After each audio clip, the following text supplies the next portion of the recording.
Alam niyo ba na may buong bayan sa Nueva Ecija na biglang naging ghost town dahil sa sumpa ni General Yamashita?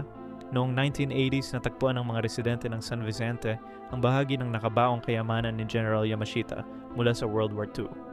Sa una, nagdulot ito ng kasaganaan sa kanilang bayan, pero hindi nila alam na kasama nila ang isang nakakatakot na sumpa. Nagsimula ang mga kakaibang pangyayari. Ang mga mining equipment ay naging possessed ng mga espiritu ng mga Haponong sundalo.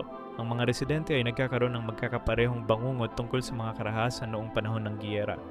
Ang mga bata ay nagsasalita ng Hapones kahit hindi nila ito natutuhan. Ang mga pamilyang may hawak na bahagi ng kayamanan ay naging target ng sumpa, nagkakasakit, naaaksidente at namamatay ang mga ito ng walang dahilan. Ang dating masaganang lupa ay hindi na umuusbong. Hanggang sa ngayon, ang mga treasure hunter ay nagsasabing may mga guardian spirits na bantay sa natitirang ginto. Ang San Vicente ay nananatiling abandonado patunay sa kapangyarihan ng sumpa ni Yamashita